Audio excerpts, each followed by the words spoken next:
Alright, part two. Okay. We were talking about the pattern stacks. They're also up here. Alright, and we were talking about how to do the pattern stack. So I can do it from here. Okay. The interesting thing, and what this really the theme for today is starting a caged position on any string. What happens? Okay, well, in the unwarped realm, that's all P4 tunings. Okay, this isn't P4 tunings because C doesn't go to E directly above it. Remember the intervals?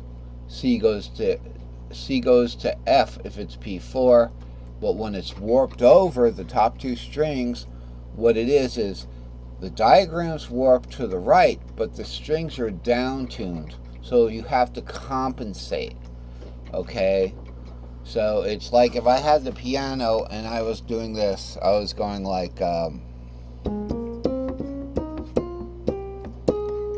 okay, but then I down tuned the piano.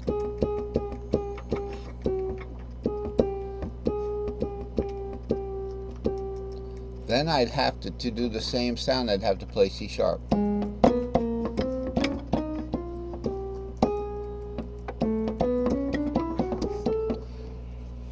You have to do the whole thing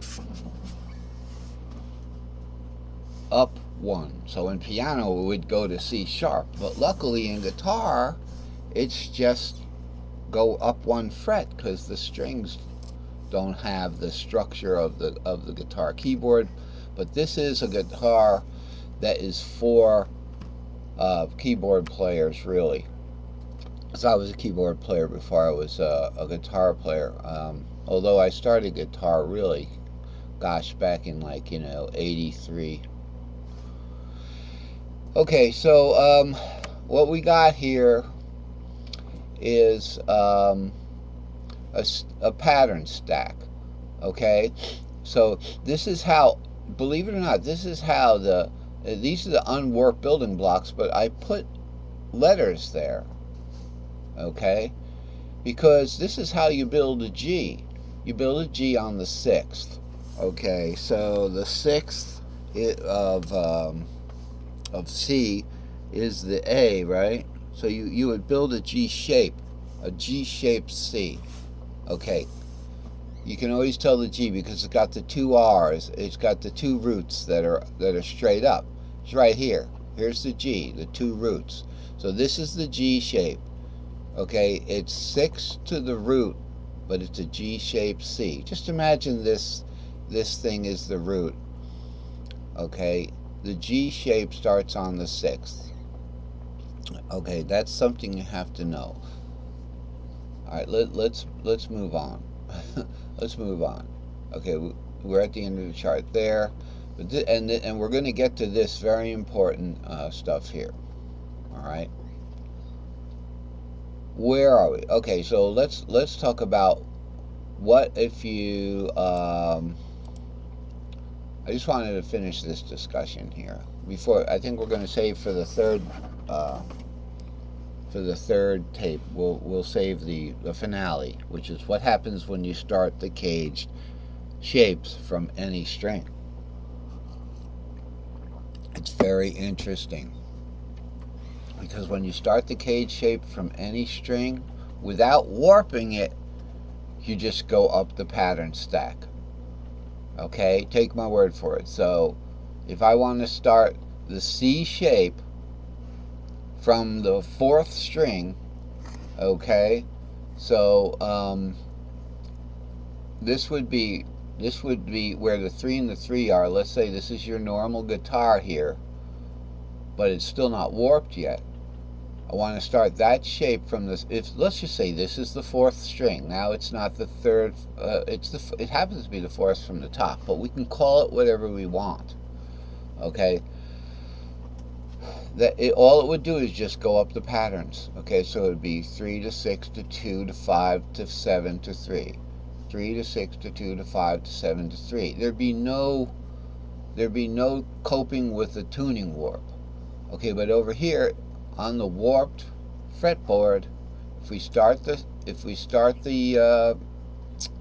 C shape, all right, from the first string, we're going to hit a warp, right? And so where's it going to warp? It's going to warp between the fourth and the fifth string up.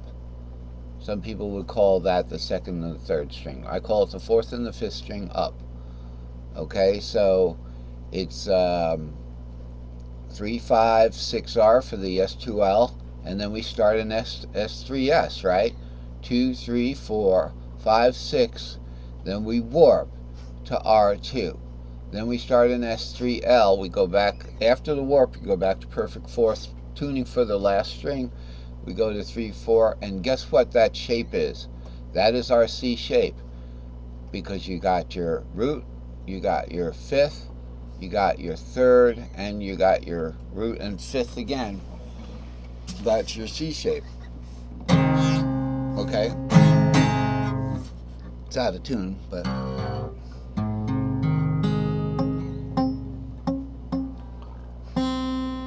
I have a Band-Aid on that's preventing that last string from playing. Muting it. Okay, so yeah, because my hands, I'm a dishwasher actually for money these days. But as you all know, because the Biden-Harris administration paid my student loans, I think I used to call it I would go under the radar. Now I think the radar is gone. So that's not a good joke. That's not a good joke. Anyway, so what we were talking about is we can go to the other chart, because okay, this is from 2 days ago, where we talk about this stuff, the same thing pretty much that we were just talking about. The C starts on the third, okay, and we have our basic charts. These are the kind of things you want to stick on your guitar, believe me, especially these two. The pattern stack is perfect. I've redone them, and I'm going to print these probably when I reduce this from 3 miles long to an 8 by 11 or 11 by 14, whatever they can print for me. Okay, so here we are over here. This is today's chart, alright, and it says no matter what string you start a new caged pattern from, the new pattern becomes the cage shape of the first string.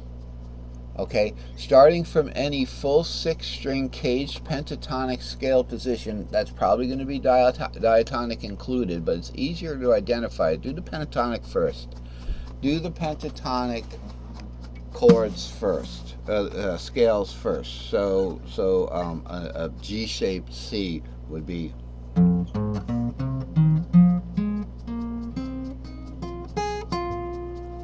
Where a diatonic G-shaped C would be.